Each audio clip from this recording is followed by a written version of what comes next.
Hey, what's up, everybody? What's going on? My name is Dr. Boyce Watkins, and I'm sitting here with Dr. Alicia. And we were thinking about Cornel West. Cornel West is having a really hard time at Harvard, and it's pretty interesting. Alicia, did you see what's going on with Cornel West? Yeah, I was quite surprised. First of all, I thought Cornel West was already tenured. You would think at the age of 67 that Mm. it's tough to see somebody go through that at his age.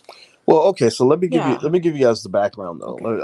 I gotta give them the background real quick. Oh, okay. I don't know if you all know about this, but Cornel West was denied tenure. Well, actually, he was denied the opportunity to even go up for tenure at Harvard University, which was very surprising because a lot of people thought Cornel West already had tenure. And so there's a big conversation about why Harvard would deem a guy like a Cornel West, one of the most respected scholars in history, to be unworthy of tenure on their campus. So go ahead, babe. What thoughts did you have? What did you want to say? Well, first of all, I'm real curious as to how Cornel West is bouncing around at different universities. Like, was he at Harvard first at one point and then left to go to Yale and then Princeton and then came back to Harvard? Yeah, he was at Harvard. Left 2002, got into a big argument with Lauren Summers. So he got into an argument with someone and then he just leaves. Well, it wasn't just a simple argument. It was Lawrence Summers leans right. I think he worked under Obama, but he leans right, and he showed a lot of disrespect to the faculty in Africana studies and stuff like that. So they had a big issue with him.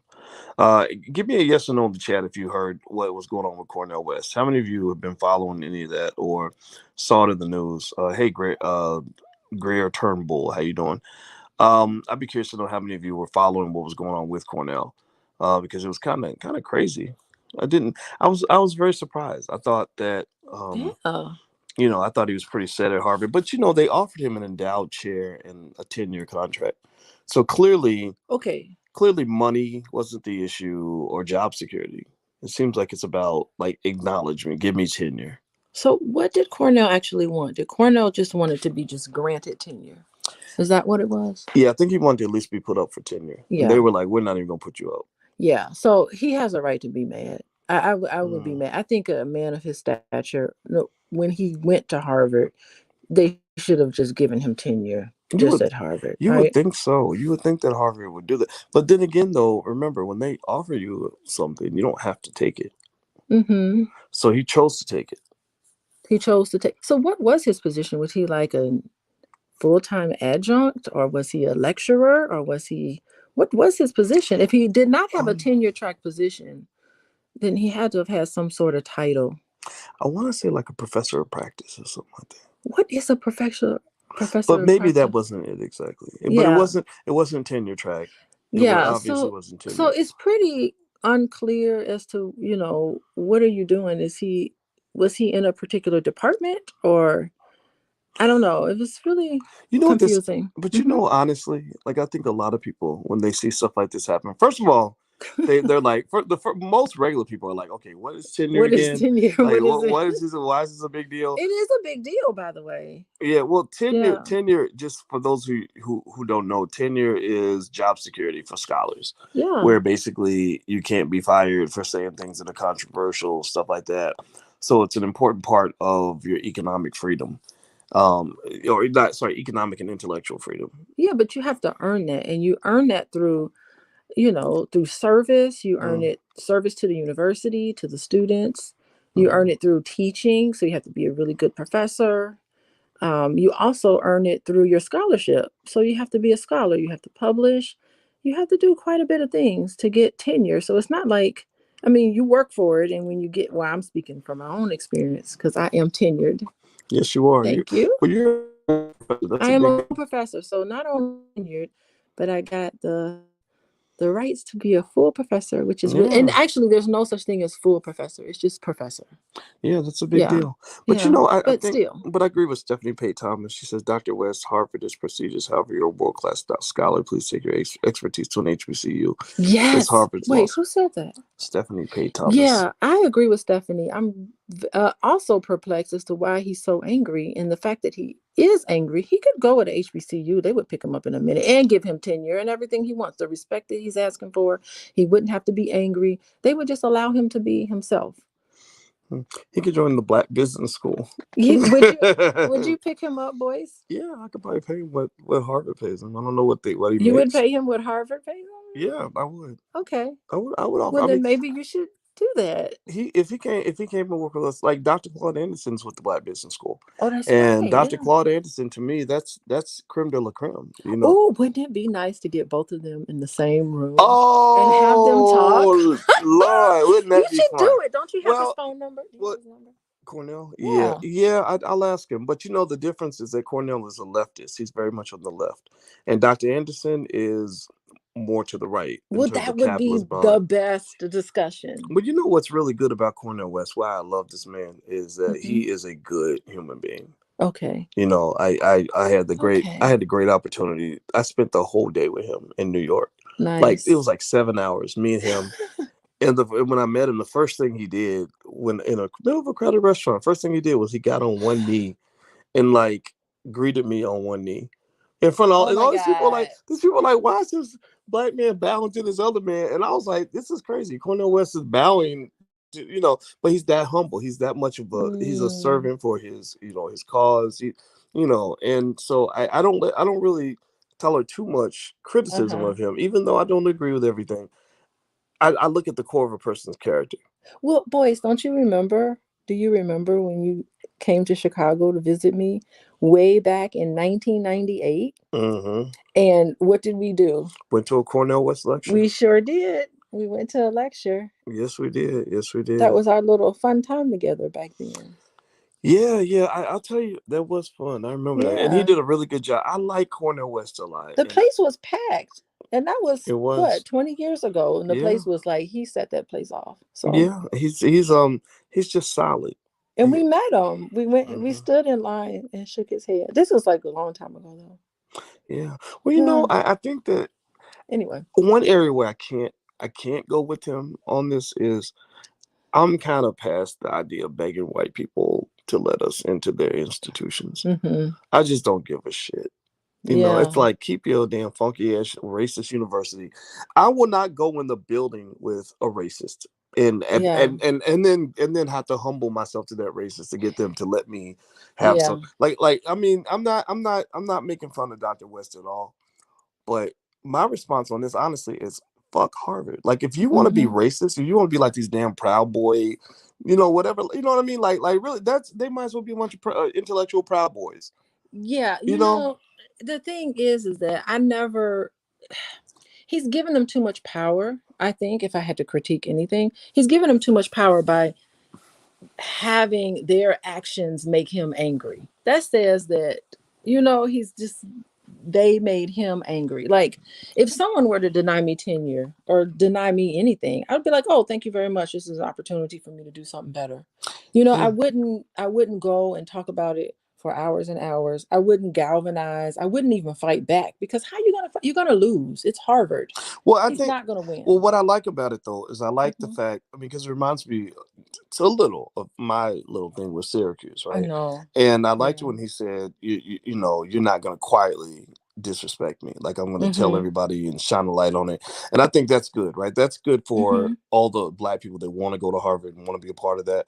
I'm beyond that. Like, there's no job on Harvard University's campus they could offer me that I would take, including president. I wouldn't care. They can invite me to speak. It doesn't mean anything, so, and that's really because I truly became invested in believing that being next to Black people is literally the gold standard. Like, being in the Black community is purity to me. Being in that community is diluted. It's diluted, very managed Blackness. It's conditional Blackness. It's like you could be as Black as you can be, as long as you don't offend the white people who own the goddamn building. And I hate that. I don't. It just doesn't appeal to me at all on any level. But then again, though, I know what it feels like to own a building.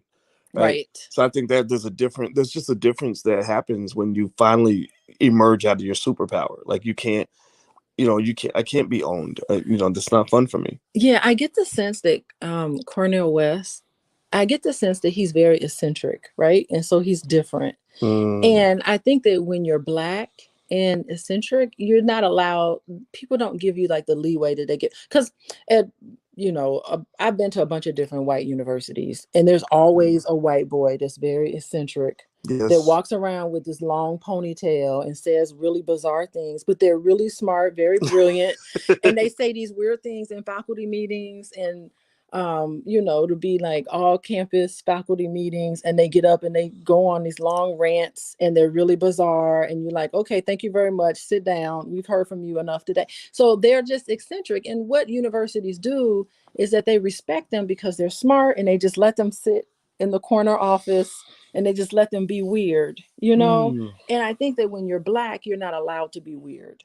Mm. If you're Black, they look at an eccentric person and they're threatened by you and they want you to go away. Well, what a lot of people don't talk about with Harvard is, they had that brother that was in economics who won the John Bates Clark Medal, which is basically like What is that? It's like I forgot the brother's name, but it's like the John Bates Clark Medal is like the Nobel Prize for people economists under 40. Oh, yeah, he was the first Black man to win it. I remember being in grad school back when I used to want to be a white man.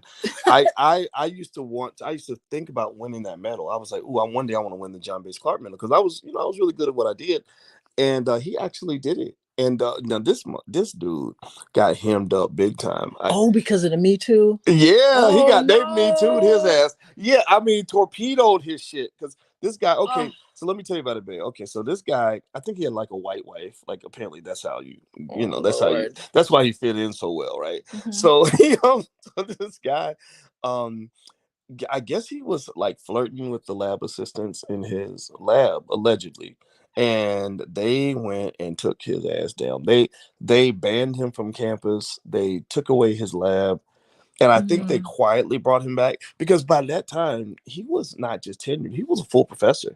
He was a lead editor on several leading journals in our field. Like economics is kind of like the sibling to finance. So wait, did he actually do it, or was it just allegedly? Did they investigate before they investigated? They took him down. Yeah.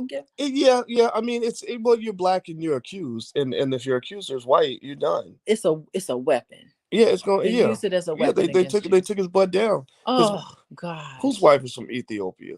Patricia says his wife is from that guy's wife ain't from Ethiopia. No.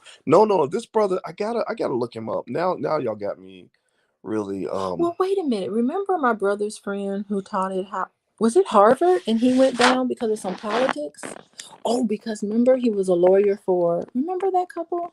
Oh yeah, was that Harvard? No, yes, that was Harvard too. Oh my God, they're from Gary, Indiana. That's right. Yeah, there were So there were, what we're talking about is there were two there were two professors that were married, a couple that was married, and they joined the legal defense team of Harvey Weinstein. That's right. And the white kids, the white women got so pissed off that they were even defending Harvey Weinstein. Roland Fryer, that's his name. Thank you, Linnell. Roland Fryer. Yeah, his wife ain't from Ethiopia. No, his wife's from Czechoslovakia.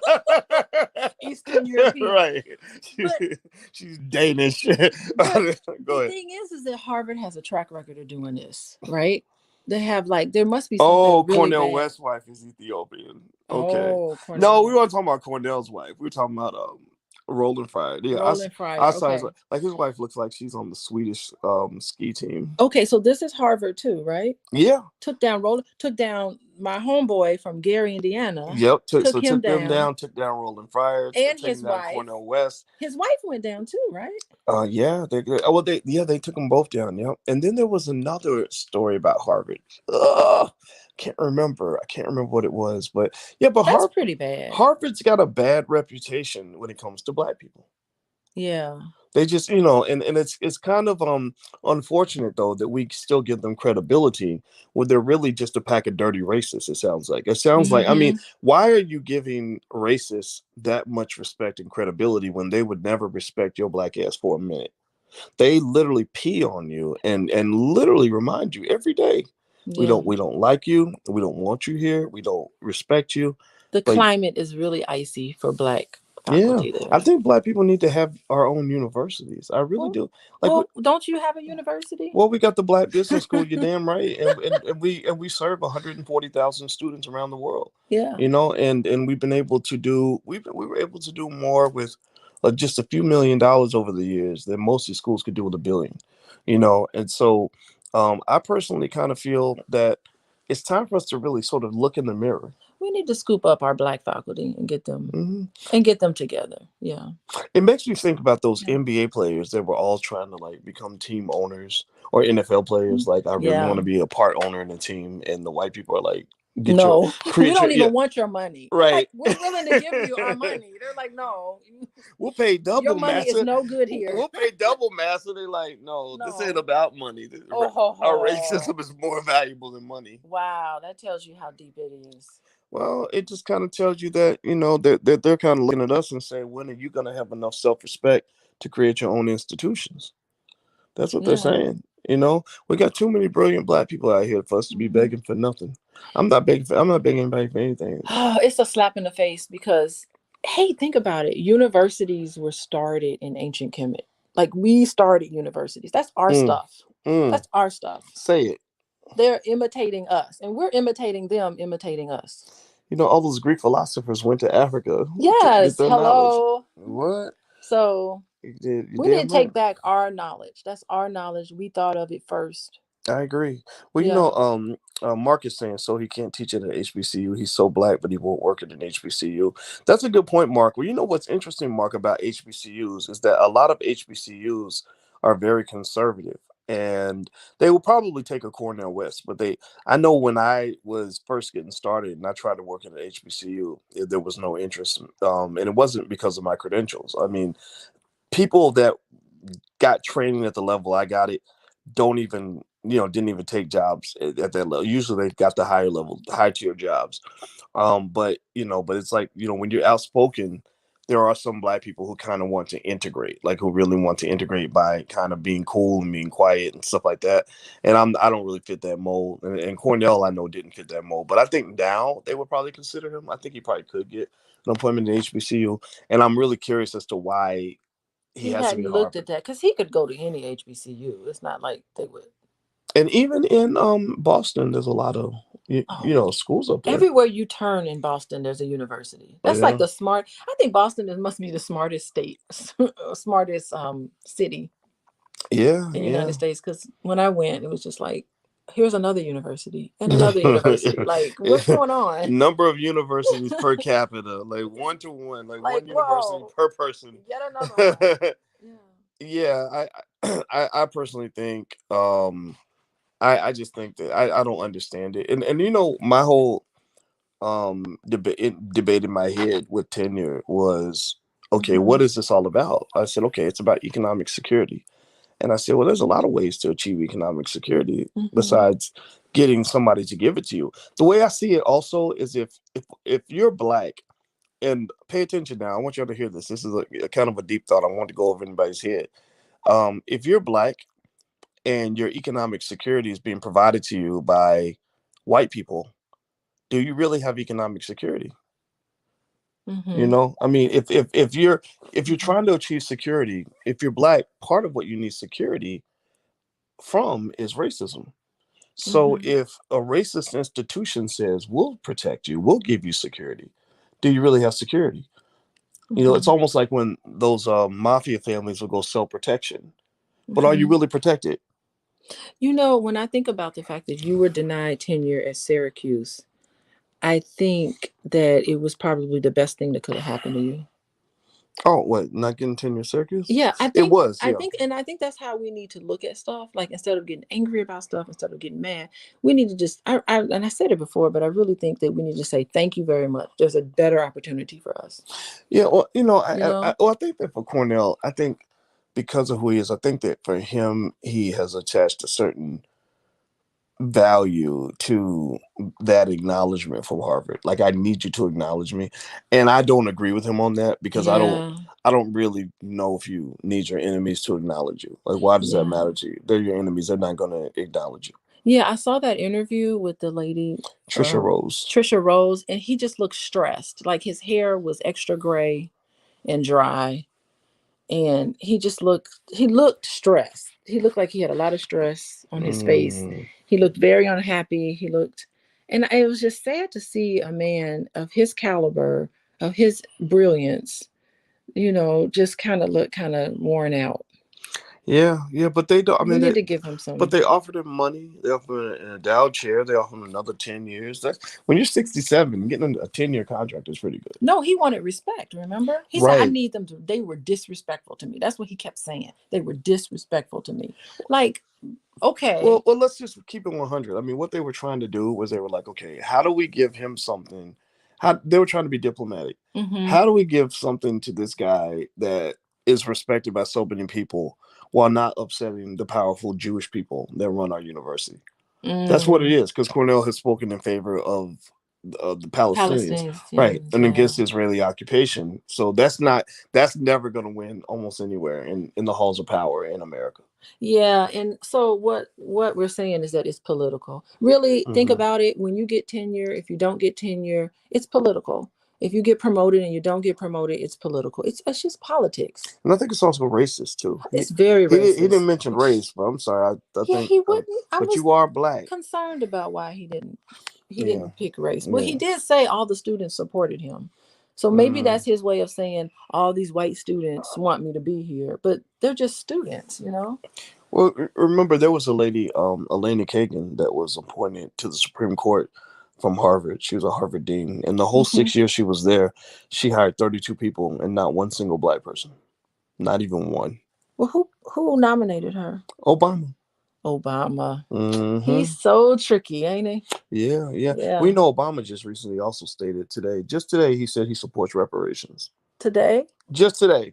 Wait, what's the date? Let's mark the date. 4 years after, 4 years after your ass and left the White House. He's not running for president again, so he don't need to. Right. Well, that's what he said. He said that he would. He said he couldn't support it when he was president because of all the hostility he would have received from white people. He got hostility anyway. Exactly. They're gonna hate you no matter what. Like, stop trying to appease these people. Like, don't get me wrong. It's not. And Obama, isn't he from Harvard? Yeah. Oh yeah. Well, the Elena Kagan position, which the White House called me about that. Remember, I told you about that. They reached out and asked me to tell my readers and supporters that to support Elena Kagan, and I was like, why? And they were like, oh, because she has the Thurgood Marshall Chair at Harvard. And I said, I don't care who her chair is named after. And I found out that she hadn't hired a single black person. Like, all the people she hired were white, except she hired I think 32 people, one Asian, one white woman, and the rest were white males. And I said, the KKK couldn't have a worse hiring record than that. Like, she's a racist. You asking me to support a Klansman. I said, you don't have to go try that with one of these okey doke dumbass preachers out here. But this ain't gonna work for me because I know how to do math, and I know the zero is not a very big number. Like, so you're not even hiring black people. What in the hell makes you think that you're actually helping black people? And that's the game. Those are the types of games they play on black people, and it's very sad. So yeah, but she was from Harvard, and she was a power play. She was a Harvard. She's Jewish. She was a woman, and a lot of people thought she was LGBT. So you were hitting. Oh, she got all of it. Yeah, you were checking. You checked a lot of boxes with Elena Kagan out of Harvard, and I think that with, so Harvard is very committed to protecting its power. If actually, I think up until maybe 5 or 10 years ago, 1/3, if I'm not mistaken, 1/3 of the Supreme Court justices were all from the Jewish community over the last 100 years or something crazy like that, which is insane given that they have such a small percentage of the population. Yeah, but there's a lot of Jewish lawyers too. That's true. But there's a lot of black lawyers too. Oh yeah, thousands and thousands of black lawyers and judges, right? And then also up until a few years ago, every single Supreme Court justice was from either Harvard or Yale. Did you know that? Gee whiz. Yeah, the only exception up until recently, I don't know the last couple, but up until recently, the what was it? The only exception kind of was Ginsburg, because Ginsburg left. She started at Harvard. She transferred because her husband got a job on the faculty at Columbia. So she graduated from Columbia. Yeah, she broke ties. Right, but it's still all Ivy League. Right, so it's an aristocracy. It is that we have. It for sure is. Yeah. So I kind of think, So what does he want? I'm wondering what Cornel West is asking for. I never got that from the He interview. wants tenure. So he wants tenure. He's begging these people for tenure. I guess. Maybe not begging, just demanding. Like, let's say it like that. I don't want to be mean because Okay. because Cornell's a homie. I like Cornel West. I don't want to dog him out. It's just sad. I just think the whole thing is sad. You know, they should respect him. Well, You they know? should. I mean, well, he's Cornel West, and we respect him. And here's the Yeah. thing that's interesting to me, and I want y'all to think about this too. All of us respect Cornel West. Give me a yes in the chat if you respect Cornel West. Give me a yes if you respect him. We all respect him, and there's Yeah. like millions of us who do.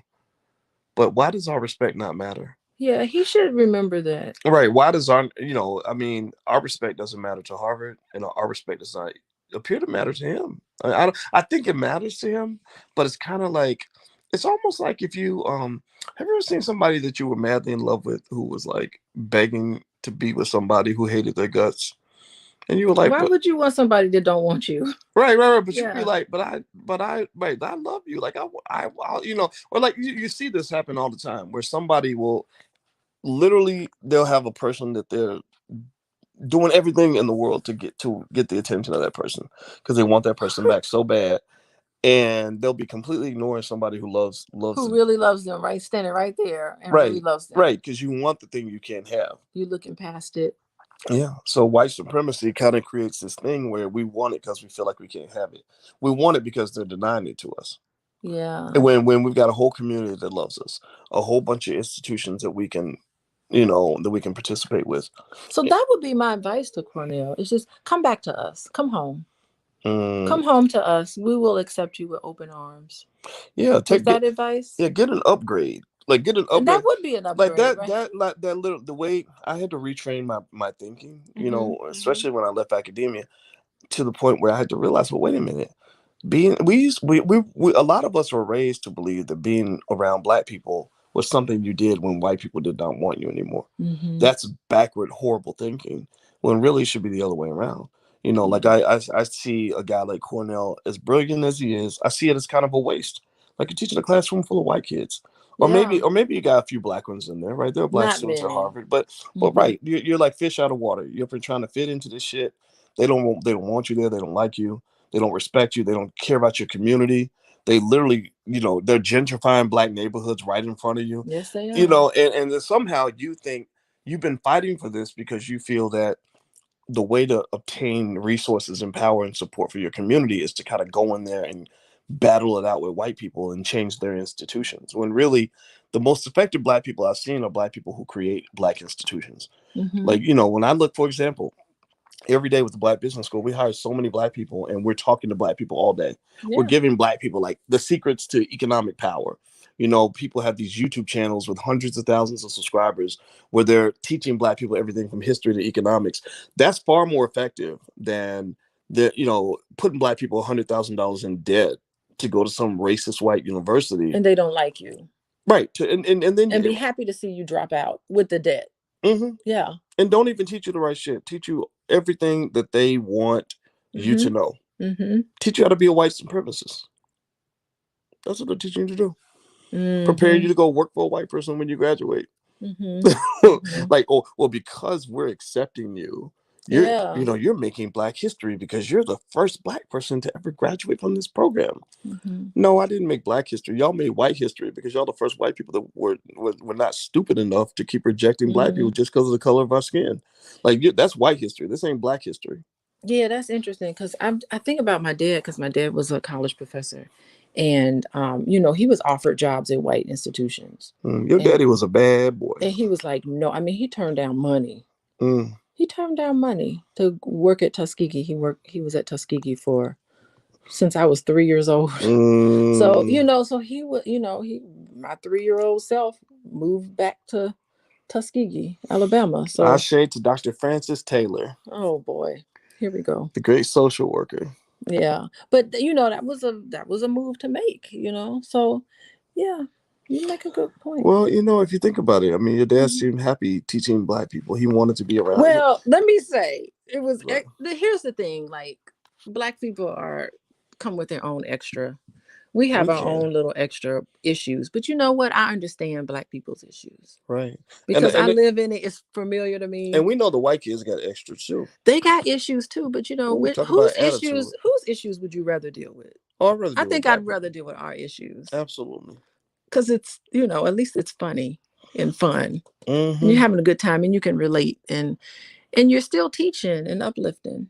Yeah. Yeah. Like I really think we got to question all of that Hmm. because you have a lot of Black professionals that try to become fish out of water. Like they try to make it through wiggle through these white institutions, and they end up being Oh, miserable and unhappy and oh, stressed out and unappreciated. All this stuff. let me tell you, when I did that Fulbright scholarship, Mm-hmm. I did not know who I was until I left the country. Like I felt so much like I totally get James Baldwin when he said I didn't know who I was until I got out of America. You know, like going to a university in Guyana where everybody around me was smart Black women. Like it made me smarter just being around smart Black women. I miss them. I really do miss them because I had to come back to whiteness and it was okay, but it was just different. Yeah, You know, Black people need to get into just get it into your made own me feel, spaces. but it made me feel like in your environment, just changing your environment can make you see yourself differently. Like I Mm-hmm. felt much more competent. I felt encouraged. I felt excited and uplifted just because I was being around people who respected me. You know, not that my home institution doesn't respect me, but it was just a different flavor. Yeah, You know? yeah. Well, it's I mean, it is the thing about being Black and when you're surrounded by white people is you become really super self conscious. Yeah. And when you're like overly self conscious, you can't focus on actually doing what you're doing. You can't focus on doing the job because you're so busy consciously observing yourself doing the job. Oh, you sound like Du Bois. Lifting the veil. You know the veil. No, I'm talking about the veil. Was he? You don't know about? Have you seen? You're not See familiar with what? the souls of Black folks. Oh, I mean, yeah. Have you I'm read the book? I'm not a. I mean, I'm a mediocre fan of Du Bois. So I ain't gonna lie. I We liked him, we the got the talented. Okay, so we I got the liked same him. we got the same name, but I'm a little mad at him for what he did to Marcus Garvey. I'm still kind of upset What? about that. Oh yeah. Well, you know, it was a fight back then. Him and Washington, they were all kind of like going at it. Yeah, and I don't like that. Was it Booker? Yeah, Booker T. Washington and Du Bois. They were like the going back and forth. Yeah, and I just kind of feel like What is it? Send your buckets down. Cast your buckets down. That speech, and then Du Bois was like, "No, the talent and no, cast your buckets down." It was like the big debate. I remember that from my African less American feeling literature tastes great. class. Less feeling tastes great. Yeah, Yeah, I'm not into that. I mean, I kind of think I respect them all. I like them. I mean, I like them, and I get it. I get it. Yeah. Yeah, I think overall though, it's like the hard part about being conscious and Black is that you spend all your energy being Black in America and not enough energy just being human and just Mm-hmm. like if you're an accountant, just be an accountant. You ain't got to be a Black accountant. Or if you're a smart student, you're just smart. Mm-hmm. Like this idea like I'm the first Black, I'm the only Black. Oh, Like that's just not you know fun. It's not healthy mentally. It's got to drive you crazy. So I think that Cornell does. Obviously, he deserves tenure. He's gonna be fine. what's your advice to him? If you had My to give him advice, some advice. I, I wouldn't give him advice because Mm-hmm. clearly I don't understand exactly what he wants, right? But based on what I think he wants, the respect, Mm-hmm. I would say to him, from whom? Mm-hmm. Who are you looking for? Like, are you? I think you're looking for love in all the wrong places because people love you. You got love. But for Mm-hmm. some reason, you're looking for some dirty ass cracker up in at Harvard to give you love. They don't love you. They Mm-mm. showed it. I mean, they're showing it. They're saying it, and I think that it's like it's unfortunate because it's kind of it's very sad because people hold Cornell on this high pedestal, and nobody wants to see their superhero on his knees begging Yeah, an oppressor it was not a for good look. anything. Like it was, Yeah, and that's the thing. He doesn't, but he's better than but that. he's such a good guy and a humble guy that I think that he doesn't see it that way. He doesn't see, Yeah, maybe he doesn't see himself as the giant that we see him as. yeah. I see him as a guy where it's like, no, I don't like if I'm looking at my dad, Cornell's like about my dad's age. If I was looking at my dad, I'd be like, Dad, I don't ever want to see you on your knees begging nobody for nothing. Yeah. Like no, we gonna walk out the store, Dad. Like our money's good at a lot of places, and so I just kind of from where I'm sitting, it's a no-brainer in my mind that Cornel West could be part of a committee that goes and starts a great Black university that lasts for the next 500 years. I would sign up for it. He's, that's the thing that bothers me is when our greatest superheroes are a white man's employee. That is not acceptable. That is not acceptable. I think our greatest superheroes need to be the people that are planting seeds that are going to last for hundreds of years, that are building, businesses and organizations, and I think that's where your impact lasts, because the job only lasts until you're dead. Once you die, they just replace your ass and they move on. They hire somebody else. They sure do. Yeah, but if you create a legacy, an institution, that institution can live 1,000 years after you're gone. Yeah, I mean, Cornel West is an elder. He's an elder, and he needs to have that title. He needs to not ask for anything. We should be serving him. He has made it to that eldership position, and that's why I'm not. I'm gonna give him that respect. I'm gonna give him all that respect. Yeah, he deserves it. I'm not. I wouldn't give him a hard time about it. I think he's been so gracious as a human being, and I'm gonna hold that respect. But I think you should send him a text message and just give him some encouragement. I don't even know if I still have his number. I gotta look for it. It might be in my old phone, but yeah, I haven't talked to him for years. But every time I've interacted with him, he's always been very pleasant. He's a very pleasant person. So anyway, all right. Do you have any other thoughts? I think I'm tapped out of thoughts. Okay. What's your thoughts? Any other thoughts for you? I know you never tapped out of thoughts. Well, my main thought is I'm a big fan of building your own. But that was my strategy that worked for me. But you make it look easy, boys. No, I just learned hard work. But but you have. Oh, come on. Well, I do have an insane work ethic. I had that for years, so maybe I guess that made a difference. But no, I was like, I'm too smart to let you put me in a little tiny box.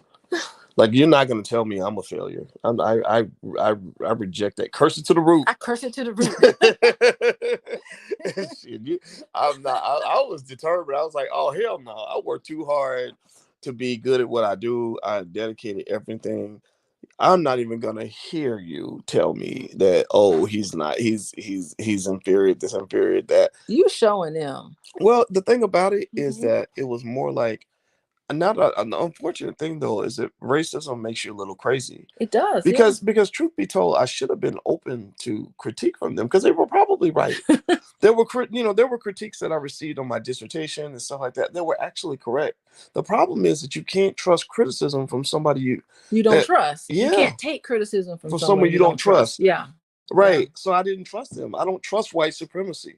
It's like, so my feeling was like, no, I'm rejecting everything you say because I can't trust what you say. It's like taking a vaccine from them. Like, no. And it drives you crazy. It can drive you crazy. Let me just say, getting a PhD, don't you lose a little sanity? Yeah, you gotta, to get through. If your PhD program doesn't drive you a little crazy, then you didn't go through it. You didn't go through a real program. Yeah. But I know I'm a little. It did something to me. You're forever changed. Yes, she is. Oh, don't you start. But yeah, it does. It does something to you. You're never the same again. Yeah. I agree. Well, I'll tell you. Well, Jim's is asking a good question. He says, why is every dispute involving Black people automatically about racism? Dr. Cornel West expresses radical thoughts that oppose American capitalism. He wants to have his cake and eat it too, or eat his cake and have it too. Okay. Well, the reason I think it always involves racism, or in this case it does, is because Cornel West gets most of his respect from Black people and not white people. So based on white value systems, Cornel's not worthy of tenure because he's a radical, outspoken Black man. But if Black people were making that tenure decision, he would get it, no question. Well, he wrote a book called Race Matters. Right. So race has to matter because he wrote a book on it. Yeah, I remember reading that book. Yeah, I read it too. Yeah, and I think that's the thing. It's not so much to say that these white people woke up today saying, okay, we're gonna ban him because he's Black. It's the fact that they get to decide, they get to make the decision. So it's almost like if there was a house where You know, where the good people, the people that get judged to be good get to eat, and the people that get judged to be that are judged bad don't get to eat. So let's say the person that runs the house doesn't have any racism at all, but he's, let's say he just believes that if you that good people pray, and if you don't pray, you're a bad person. So let's say that you have people in there that pray, some people that don't pray, and it just happens that the black people come from a culture, or come from households where they didn't pray before they ate, and the white people came from households where they did do, or let's say it's a Catholic prayer or something, right? Well, then he's going to say, well, you don't get to eat because you didn't pray, right? So it's a cultural thing. Yeah, what's going to happen is that culture is correlated with race. So so culture shapes your values. So the person that's in power, given that white people tend to be making these decisions in these white institutions, they become inherently racist because their values end up becoming the values that the organization has to follow. Yeah, it's the dominant culture. It's the dominant culture, and they're not going to tolerate anybody that doesn't do what they want them to do before they eat. And so, but it seems like the students were supportive of Cornel West. The faculty was supportive of Cornel West. He did say he sent a message to the president to meet with the president, and the president just ignored him. Yeah. So I think it's the higher ups. Yeah, I think he should name names. He needs to name names. Yeah, name specific people. Yeah. Like, this guy did this, and this woman. Because if he named a name, you know that person's gonna get lit. Yeah, they would respond. Like, I think that's what I did in Syracuse. I started naming names. I was like, no, it's not Boyce Watkins against Syracuse University. It's Boyce against that guy. And they did not like that. They were not used to that because I had access to the media and they didn't. So you got to fight with the weapons that you have, you know, and that's what it is. All right. So anyway, how can we make Harvard hurt though? I don't know. I mean, yeah, I don't know. I'm not gonna tell anybody what to do.